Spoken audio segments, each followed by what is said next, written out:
खान साहब, मैं आपके साथ ही शुरुआत करूंगी क्योंकि हमने देखा 2012 के बाद अब पहली बार मायावती जो है वो उपचुनाव में उतरती नजर आ रही हैं और अब ये अंदाज मायावती का बदला क्यों है और इससे किसको फायदा किसको नुकसान और मायावती खुद के लिए क्या देखती? नहीं अर्पिता जी, देखिए ये चुनावी पार्टी है, चुनाव जो है वो राजनीतिक पार्टियां लड़ती हैं, अपने हिसाब से अपने कार्यक्रम में बदलाव भी करती हैं। अब देखिए ये समाजवादी पार्टी ने जो अपोजिशन का लीडर बनाया वो ब्राह्मण जाति का बनाया, जिसमें इनके 3 ब्राह्मण रह गए थे, बाकी छोड़ के चले गए थे। और जब 2 ब्राह्मण बचे तो उसमें एक को इन्होंने बनाया और 36 मुसलमान एमएलए थे, उनमें किसी को नहीं बनाया। क्यों नहीं बनाया? हिस्सेदारी क्यों नहीं मुसलमानों की दी? 20% से 22% ज्यादा मुसलमानों को वो वोट इनको मिला है मुसलमानों का। तब ये क्यों नहीं समाजवादी पार्टी ने किसी मुसलमान को उसका हक क्यों नहीं दिया? तो ये सब बातें हैं। बाकी चीजें जो है भारतीय जनता पार्टी का SC/ST एक्ट में बदलाव और सब चीजें करना, क्रीमी लेयर ले आना, ये सब मुद्दे हैं। महंगाई मुद्दा है। और देखिए अभी जिला परिषद का चुनाव कटहरी में हुआ है, समाजवादी पार्टी तो वहां हार गई, भारतीय जनता पार्टी हार गई और क्या नाम है कांग्रेस हार गई। वहां BSP बहुजन समाज पार्टी वो चुनाव जीत गई है। तो ये कैसे कह सकते हैं आपकी बहुजन समाज पार्टी पीछे रहेगी? सारी तो ये चीजें हैं जो जनता के बीच में जाएंगे। हम बताएंगे कि हमारा हक समाजवादी पार्टी खा रही है, हमारा हक बीजेपी खा रही है, हमारा हक ये हमको जमीन पे लाना चाह रहे हैं। SC/ST का बिल पे आपने क्या कार्रवाई की? आपने 100 MP आपसे जाके मिले प्रधानमंत्री नरेंद्र मोदी से, नरेंद्र मोदी ने खाली आश्वासन दिया। आश्वासन से क्या होता है? ये नहीं कहा कि हम बिल ला करके इसको ठीक करेंगे। ठीक है। तो ये SC/ST के बिल के ऊपर बहुत बड़ा प्रहार है, ये जनता समझ रही है। तो ये महंगाई भी चरम सीमा पर बढ़ी हुई है। तो इसके बाद मायावती जी अगर मैदान में उतरती हैं तो मायावती जी की सीटें बढ़ेंगी और अच्छी तादाद में बढ़ेंगी। ठीक है, जब अगर उनकी सीटें बढ़ रही है जैसा आप क्लेम कर रहे हैं, दावा कर रहे हैं अनुराग भदौरिया साहब, तो फिर ये झटका किसके लिए है? यानी कहां डेंट दे जाएंगी मायावती? देखिए वो सही कह रहे हैं BSP के प्रवक्ता कि जनता सब समझ रही है। जनता तो समझती है, तभी तो जनता ने 37 सीटें लोकसभा में समाजवादी पार्टी को दी है और भारतीय जनता पार्टी को 33 सीटें दी हैं। तो आप समझ सकते हैं दूसरी पार्टी को तो कुछ मिला नहीं है। अब सवाल है कि जब चुनाव यहाँ उपचुनाव होने जा रहा है तो उपचुनाव तो मुद्दों पे होगा ना। अब उत्तर प्रदेश के अंदर में जब थानेदार आलू की रिश्वत लेने लगे, जब पैसा नहीं मिला तो आलू दे दो, आलू की रिश्वत अगर चलने लग जाएगी तब सोचो क्या होगा। जब उत्तर प्रदेश के अंदर में जिस तरह से आपने देखा कि बांग्लादेशी बता के आप उसको पीटने लग जाओगे, गाजियाबाद में जो घटना आई सामने, और आप दे लठ मारने लग जाओगे, तो इसके मतलब कानून व्यवस्था नाम की कोई चीज तो उत्तर प्रदेश के अंदर है नहीं।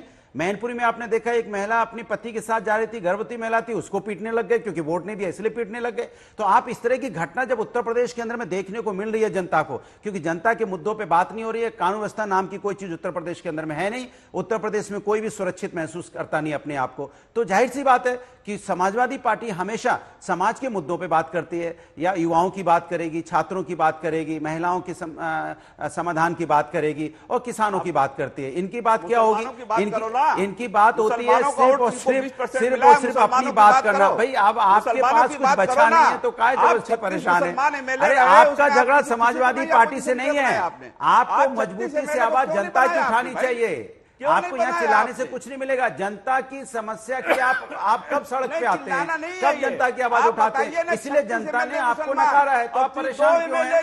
तो हम तो समझते हैं चुनाव में सबको लड़ने का अधिकार होता है, BSP भी लड़ना चाहती लड़े, लेकिन जनता समाजवादी पार्टी जनता समाजवादी पार्टी के पीडीओ को पसंद करती है, क्योंकि समाजवादी पार्टी हमेशा वो ये कह रहे हैं, वो सीधे तौर पे कह रहे हैं भाई मुसलमान आपको इतना वोट दे रहे हैं, आप उनकी हिस्सेदारी क्यों नहीं दे रहे हैं? आप दलितों की बात कर रहे हैं, लेकिन दलितों के लिए आप क्या कर रहे हैं? वो ये कह रहे हैं, वो कह रहे हैं कि ये लोग जो लोगों को दिखा रहे हैं उन्हें पता ही नहीं, वो लोग राजनीति से खत्म हो चुके हैं। तो जिनको राजनीति में है वो क्या बताएंगे? उन्हें यही नहीं पता है कि समाज समाजवादी पार्टी हमेशा समाज के हर वर्ग का सम्मान करके चलती है। अयोध्या हमारी अयोध्या जनरल सीट है और जनरल सीट पे हमने रिजर्व करके इनको चुप कराई तब तो बात हो पाएगी। अब इनको चुप कराइए तो बात हो पाए। पंडित है बताओगे? अच्छा चुप करा दीजिए। मुसलमानों को नहीं दोगे? चुप होइए, नाटक करोगे आप? ठीक, किसी चुप मुसलमान करा दी को तो आपने मैं अध्यक्ष बोलूं बनाया? ऐसे ठीक है अमित साहब, ठीक है ठीक है। देखिए मैंने आपसे बोला कि समाजवादी पार्टी सबका सम्मान करती है। आप अच्छा अयोध्या ये तो देखिए, बताइए, जो अयोध्या दलित देखिए, वोट आपको मिल गए सबका कांग्रेस और सम्मान समाजवादी पार्टी की तरफ गए, मायावती के उतरने से वो डेंस होगा क्या? कुछ नहीं होगा, क्योंकि समाज में जनता जान चुकी है कि जनता के भले की बात कौन कर रहा है। समाज का हर वर्ग, चाहे अगड़ा हो, पिछड़ा हो, चाहे दलित हो, हर वर्ग आज समाजवादी पार्टी के साथ इसलिए खड़ा है कि समाजवादी पार्टी उनके अधिकार वोट शिफ्ट नहीं होगा, वोट शिफ्ट नहीं होगा। अरे वोट शिफ्ट कैसे हो जाएगा? जब आप उनके हितों की बात करोगे तो आपके साथ खड़े होंगे। आपने जो बात उठा रहे, एक सेकंड, वो जो बात उठा रहे थे, अयोध्या जनरल सीट है, हमने वहां रिजर्व कैंडिडेट लड़ाया और जिताया वहां पे। और जिनकी बात करते गुड्डू जमाली को एमएलसी अभी हमने बनाया, इसके पहले जावेद को हमने लोकसभा यहाँ पे राज्यसभा भेजा। उन्हें कुछ मालूम नहीं है, वो खाली यहाँ हल्ला मचाने आए टीवी डिबेट में। वो है कहाँ, जमीन पे कहाँ है? अध्यक्ष बताओ। अरे एक सीट तो जीते नहीं, हल्ला मचा रहे झूठे बैठ के। ठीक है शरद त्रिपाठी, अरे यार बताओ ना यार, मुसलमानों का हक। अरे यार क्या होता है? राजनीति कीजिए, राजनीति में यार नहीं होता है। सर मैं रोक रही हूँ, जरा मुझे और मेहमानों के पास भी बनाया आपने नहीं बनाया। अरे खाली यही हल्ला मचाने के लिए तो चुनाव लड़ रहे हो भाई। आपने उनको हिस्सेदारी नहीं दी, वो बार बार यही बात काहे की हिस्सेदारी? वो तो खाली चिल्लाने के लिए टीवी डिबेट में आए हैं, उनको पता भी है हिस्सेदारी का मतलब क्या है। वो कहाँ है बताइए, आप कहाँ है? फील्ड पे है कहीं पे? एक प्रदर्शन मुझे उनकी पार्टी का दिखा दीजिए कि जनता के हित के लिए लड़ रहे हो कहीं पे, कहीं लड़ रहे हो तो बताइए आप। ठीक है, आप बरगला। अरे सबको पता है, जनता सब जानती है कि ठीक। चुनाव क्यों लड़ने आए हो। ठीक है, क्यों लड़ने आए? जनता है, सब जानती है क्यों लड़ने आए? भाई कि जनता है ना। नहीं क्यों लड़ने आए? जनता जानती है, क्या जनता सब जानती है। हारना तो देखो ये तय है, भारतीय जनता पार्टी को हारना है। भारतीय जनता पार्टी 10 सीट हारने जा रही है। वही तो जनता ने जानती है, हमें कहने की क्या जरूरत है? हमें जनता ने 37 सीटें दी है ना, 37 सीटें। तो जनता जानती है ना जनता के अधिकार की रक्षा के लिए कौन लड़ रहा है, जनता की ये तो हित की समझ बात गए, कौन कर रहा आपने है। ये लास्ट में कह दिया ना कि जनता जानती है कि बीएसपी क्यों उतरी है। जनता सब जानती है। ठीक, मतलब जो आप नहीं कह पा रहे वो सवाल में जरा शलभ मणि से कह नहीं पूछूं। पा रहे, सीधे तौर पर जनता देखिए जानती ये है, है, हमें कहने की इसमें जरूरत है। इस तरह अनुराग भदौरिया भी जिस तरफ इशारा कर रहे हैं वो इशारा यही है कि बीएसपी के उतरने से एक तरीके से अगर फायदा होगा तो वो बीजेपी को हो सकता है, समाजवादी पार्टी और कांग्रेस को इसका नुकसान उठाना पड़ सकता है। समीकरण इस लिहाज से बदल जाएंगे। हमें कोई नुकसान नहीं है, बीजेपी को ठीक हारना है। हाँ अर्पिता जी, मैं स्टूडियो से बाहर बैठा हूं तो उम्मीद करूंगा कि थोड़ा संरक्षण आपका मुझे मिलेगा। मैंने सबकी बातें बहुत धैर्य से सुनी। अभी अनुराग जी ने कहा जनता सब जानती है, बिल्कुल इनकी बात से मैं 100% सहमत हूं। जनता सब जानती है, इसीलिए 2014 में भी सपा बसपा जो है विपक्ष में बैठे, 2017 में भी सपा कांग्रेस विपक्ष में बैठे, 2019 में भी सपा और कांग्रेस विपक्ष में बैठे, 2022 में भी सपा और कांग्रेस विपक्ष में बैठे, और आज 2024 की बात कर रहे हैं। तमाम इंटरनेशनल साजिशें, तमाम तरह के खिलवाड़, तमाम तरह की धूर्तता आएंगे तो खटाखट होगा। माताएं बहनें जाके लाइन लगा रही हैं कांग्रेस दफ्तर पे, सपा दफ्तर पे, तो ताला बंद करके भाग गए, महिलाओं को धक्का देके भगा दिया। तो ये खटाखट का जिन्होंने जो फर्जीवाड़ा किया था, अब जनता ने मन बना लिया है कि इनको फिर सफाचट ही करेंगे। इनकी नीति सबको पता है, इनकी नीयत सबको पता है। अभी कह रहे सबका सम्मान करते हैं, जरा मुझे बताइए ना, कन्नौज मेडिकल कॉलेज का नाम बाबा साहब भीमराव अंबेडकर जी के नाम पर रखा गया था। समाजवादी पार्टी की सरकार जैसे आई, रातों रात जाके बाबा साहब के नाम पे काली किसने पोती? समाजवादी पार्टी के लोगों ने पोती। जो आज पार्क बना हुआ है लखनऊ में, सबसे बड़ा पार्क, काशीराम जी, मान्यवर काशीराम जी के नाम पर वो पार्क बनाया गया था। जाकर मान्यवर काशीराम जी की मूर्ति को किसने खंडित किया? मान्यवर काशीराम जी के नाम पे काली किसने पोती? समाजवादी पार्टी ने तो पोती। बहन मायावती जी की मूर्ति लखनऊ के भीतर जो स्मारक बना है, दलित स्मारक, किसने तोड़ी? समाजवादी पार्टी ने तोड़ी। बाबा साहब भीमराव अंबेडकर भूमाफिया थे, कौन कहता रहा? समाजवादी पार्टी के सबसे कद्दावर नेता आजम खान कहते रहे, और ये हमारे अनुराग बैठ के वहां ताली बजाते रहे, क्योंकि आजम खान के आदर्श हैं। गेस्ट हाउस कांड तक जाएंगे तो इनकी कलई खोलनी शुरू हो जाएगी कि मायावती जी उभरती हुई नेता थी, दलित समाज की नेता थी, उनकी हत्या करने का प्रयास किया। ये लोग जानते हैं। और दूर की बात छोड़िए अर्पिता जी, अभी तो चुनाव जीते, अयोध्या की जनता ने जनादेश दिया, हम उस जनादेश का सम्मान करते हैं। लेकिन एक दलित परिवार की बेटी, जो मासूम बेटी है, 12 साल की बेटी है, जब वो प्रेग्नेंट होती है तब ये पता चलता है कि उसके साथ हैवानियत हुई है, उसके साथ दरिंदगी हुई है। ये उस बेटी के साथ नहीं खड़े हुए, ये जाके खड़े हुए मोहित खां के साथ। आज भी मोहित खां के साथ खड़े हैं। आज भी उस दलित ठीक। बेटी के साथ नहीं खड़े हैं अच्छा, मैं जो जवाब 12 साल की बच्ची है और पेट में गर्भ लिए घूम रही है, जिसके साथ हैवानियत हुई, जिसके साथ अपराध हुआ, उस बच्ची के का मजाक उड़ाने का प्रयास किया, उस बच्ची का चरित्र हनन करने की कोशिश की। पूरी दुनिया ठीक देखा कि 12 साल की बच्ची को कहते हो डीएनए टेस्ट करा के आओ तब मानेंगे। आज भी आपने इनके नेता उसके घर तक नहीं गए, अवधेश प्रसाद जी उसके घर, उस बच्ची के घर में जाकर उसकी आंसू पोंछने का भी उन्होंने काम नहीं किया। जरा इनसे पूछिए कि इतनी हैवानियत के बाद आपका फर्ज नहीं बनता था कि आप वहां के मेंबर ऑफ पार्लियामेंट हैं, आप उस बच्ची के घर जाइए। उस बच्ची के घर नहीं गए, मुहित खां के साथ खड़े रहे, बलात्कारी के साथ खड़े रहे, जो गैंग रेप के आरोपी हैं उनके साथ खड़े रहे। ये इनका चरित्र है, जनता जानती है। और इसीलिए देखिएगा फिर जो 10 सीटों पे चुनाव हो रहे हैं ना, आप लाख उछल लीजिए, लाख बवाल काट लीजिए, लोग वही निर्णय लेंगे जो निर्णय 2022 में लिया था, 2024 में लिया, वही बाई इलेक्शन में लेंगे। ठीक है, जवाब दे रहा हूं। देखिए, भारतीय जनता पार्टी जब महिला सम्मान की बात करती है तो बड़ी हंसी आती है। यही वही पार्टी है ना जिसने बीएचयू की घटना में इनके आईटी सेल के लोग पकड़े गए थे। तब भारतीय जनता पार्टी कहां थी? कहां थे आप? कहां बुलडोजर था आपका? नहीं पहुंचा ना। यही भारतीय जनता पार्टी जो पहलवान महिलाएं रोड पे घसीटी गई थी, याद है आपको? भूल गए? वही महिलाएं आज जाके देश का नाम रोशन करती है, लेकिन आपने तो कुछ नहीं किया। वही येदियुरप्पा जी है ना जिन पर आरोप लगता है, लेकिन पार्टी से तो कभी नहीं निकले।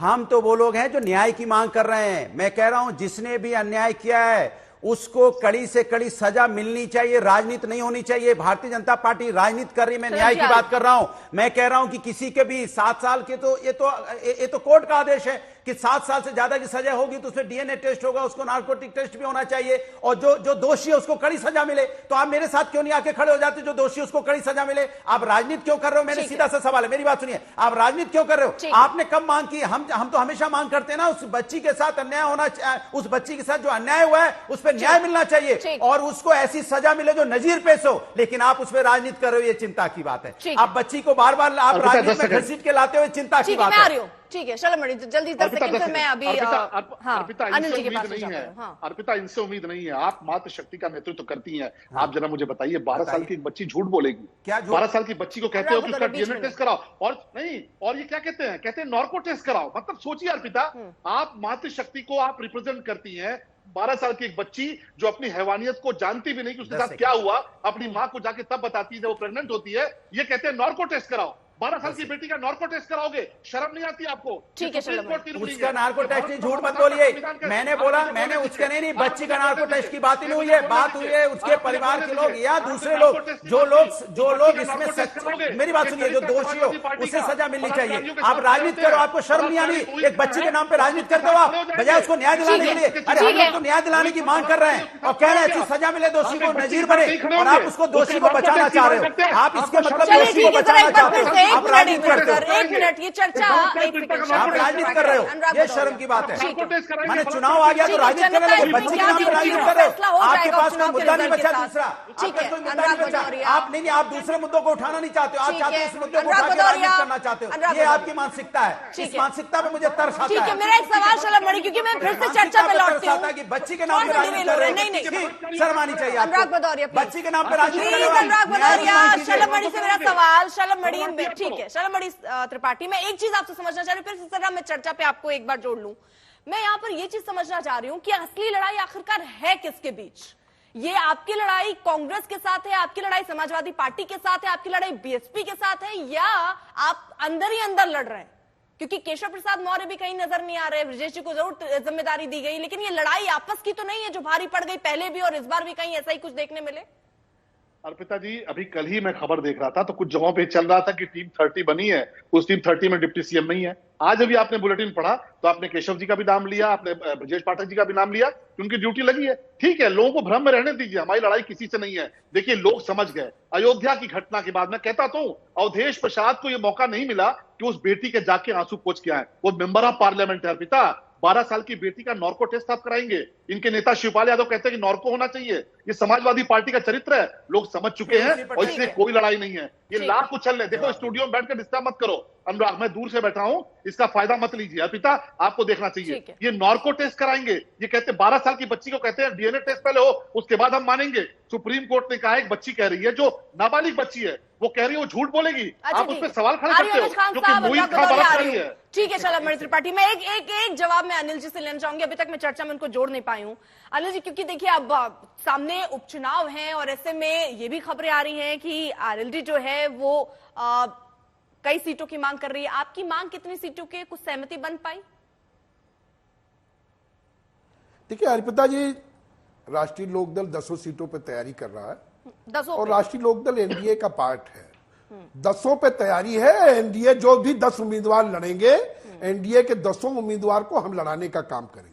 कौन सी सीट पर कौन लड़ेगा, मैं समझता हूं कि सलभ जी भी बैठे हैं, अभी हमारे नेतृत्व की और भारतीय जनता पार्टी के नेतृत्व की सीटों के बंटवारे को लेकर के कोई बैठक नहीं हुई है। हमारे राष्ट्रीय अध्यक्ष जब हमें बता देंगे तो हम आपके बीच में शेयर कर देंगे कि कौन कहां पर लड़ेगा। लेकिन इतना तय है कि 10 सीट को एनडीए के उम्मीदवार जो लड़ेंगे उसको राष्ट्रीय लोकदल लड़ाने का काम करेगा। उन 10 सीट को हम जिताने का काम करेंगे। क्योंकि इंडिया गठबंधन ने जो लोकसभा के चुनाव में मतलब अपना जिन पराया मुद्दों कुछ को नहीं है लेकर ना के सर? ये गए, अपना पराया नहीं, कुछ नहीं, नहीं है। वो बिल्कुल, बीजेपी के 10 भी 10 अपने में हैं। अगर कैंडिडेट उतरते हैं 10 और एक अपने भी हैं। आरएलडी अगर नहीं, उसको एक भी कैंडिडेट यहाँ आपको नहीं मिलता आपके सिंबल पे, तो चलेगा आपको? वो कोई विवाद नहीं है। वो कोई विवाद नहीं है। ठीक। 10 सीट एनडीए की है, 10 सीट पर हम लड़ने का काम करेंगे और इनको बेनकाबी है। हमारे मित्र ठीक है, मंजुआ सीट भी सर? कुछ बातें कर रहे थे। ये माफ कीजिए, जी। ये मीरापुर सीट, 10 खैर सीट, ये 2 खबरें थी कि 2 पे आप लोग दावेदारी ठोक रहे हैं। मतलब इस पे आपकी कोई दावेदारी है नहीं? देखिए पश्चिमी उत्तर प्रदेश में राष्ट्रीय लोकदल मजबूत है। चाहे वो मीरापुर हो, चाहे कुंदरकी हो, चाहे खैर हो, ये बात तो एनडीए के लोग जानते ही हैं। लेकिन अब जो भी सीट, अभी हमने ये कहा कि हमारे राष्ट्रीय अध्यक्ष की कोई मीटिंग अभी इस संबंध में नहीं हुई है। अभी उत्तर प्रदेश के माननीय मुख्यमंत्री जी से बात हुई तो उत्तर प्रदेश के विभिन्न मुद्दों पर, किसानों की समस्याओं पर, अन्य मुद्दों पर बात हुई, 10 सीट को जीतने पर बात हुई और हम लोग उस पर लगे हुए हैं। ये जब लोकसभा का चुनाव अर्पिता जी हुआ था तो उसमें इंडिया गठबंधन ने झूठ का एक माहौल बनाया था ना। आरक्षण खतरे में है, संविधान खतरे में है। अब वो मुद्दे नहीं चलने वाले हैं। उपचुनाव में इनको पता चलेगा कि जो ये कांच की हांडी एक बार चढ़ा ली थी, अब वो नहीं चढ़ने वाली है। ठीक है सर।